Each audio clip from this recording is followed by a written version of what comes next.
انشالله که اینمی باشه خانه.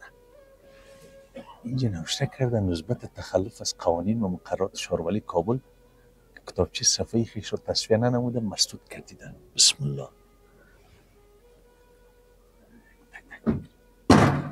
خدا چه باز بودن. ما گفتیم مسدود کرده دروازه رو. خانه رو بسته کرد. خدای ناخواسته کتابچه صفحه رو تحویل نکرد.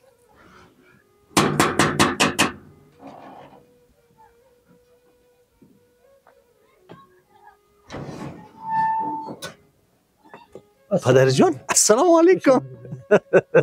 چی حال داری؟ جان جور است؟ بخیر هستی؟ صحتت خوب است جان جور؟ بخیر هستی؟ آرام هستی؟ صحتت خوب جان جور؟ چی حال داری؟ بخیر هستی؟ اینجا لوحه نوشته بود که خانه مسدود شده.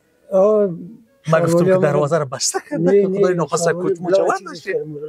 کتابچه صفحه‌ای رو تحویل نکردی؟ از کسی دیگه خانه که کراس بود مالکش نمید. خانه از کسی دیگه است خود صاحبش هم نیست جای دیگه دور است که نیست مولا کرده. امانت داده. امانت بر ما داره بله. چی حال داری؟ جور خاص ان شاء الله. صحتت خوب است؟ جان جور است؟ بخیر هستی؟ زنده باشی. تشکر. بخیر باشی. یک قدمک داخل خانه میریم. داخل خانه نمیریم کاکا. داخل خانه نمیریم. داخل خانه نمیریم. اولاد خوب است. دخترک نازنین کجاست؟ پلاستیک میفروخت. پلاستیک میفروخت خاله هوا سرد شده از خونه کس نمیتونه. من گاهی رویش کنیم پیش دو تا نان خشک. زود خست ان شاء الله. نانآور خانه خونه است. دیگه کس ندارم نه بچه هست هیچ چیزی نیست. صحتت چطور است؟ فضل خدا. صحتت چطور است؟ خوب هستی؟ شکر. مگذره خداوند. شکل زیادتر سفید شده. والا دیگه روز روزگار است میشه. الله مهربان است. الله مهربان است. واقعا هر بار که من خودت و رفیقای دیگه که امروز معرفی میشم ایمان قوی شد. بخیر باشی. سلامت باشی. زنده باشی. یگان چوب زمستانی صبح کتاب بگیری نمون. تو بالا چیزی هیچ چیزی نیست. هیچ چیزی نیست. غیر دربار خدا. دربار خدا. دنمی خونه که مولاد قایم است.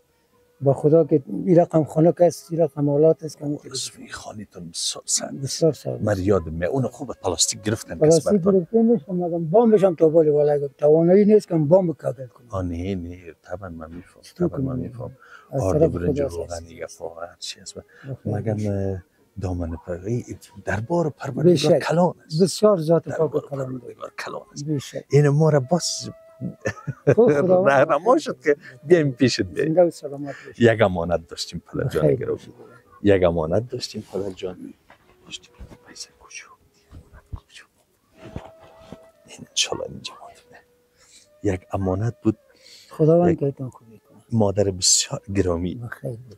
خداوند عزت دو دنیا نصیبش کنه. بی آجی نفیسه از استرالیا مبلغ 22,140 افغانی. بخیر سلامت. خداوند شما کمک کنه. دخترک نازنین پلاستیک فروش روان کرد که گفت زمستان فرا رسیده پلاستیک فروشی نکنه که خدای نخواسته مریض نشه. نمیتونه که میگم شما برو پدر میگم نمیتونم خونه که هوا بسیار سرد است. هوا بسیار زیاد سرد. اون مریض نشه خدای نخواسته. توکل به خدا. این می امانت یک حساب کنیم ببینیم که خدای نخواسته کم نباشه. 1 2 3 4 5 6 7 8 9 10 11 12 13 14 15 16 17 18 19 20 21 22 این 22,140 افغان. خداوند به درگاه خود قبول کنه. آمین یا رب.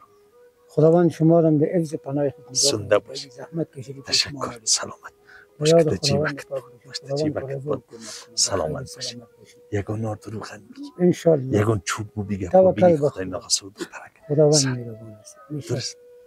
خداوند کیتون خوبی کنه. زنده باشید. خوش شدم دیدم. ما در این وقت در این شرایط امدازی کرده خداوند کتیش. زنده باشید. تشکر. بسیار زیاد خوش شدم که از فیض زنا یک بار دیگر امروز من دیدم تا. بخیر جان دیدم تا. خداوند کیتون. دیگه این ریش ما سفید شد ریش خودم سفید شد. طرف کم کم متیر میشه. الله متعال با سعادت داشته باشید. صحتمند داشته باشید. ما میریم خیر. یک لقمه نان خدیبی خود تیار دارم میگم. زنده باشید. تشکر. کچولو پخته میگم. نوشک جان. بخیر. نوشک. بخورید. نوشک جان کار داریم. خداوند اگه نمی بودیم صد میشیشتیم میخوردیم. خداوند عزت نصیب کنه.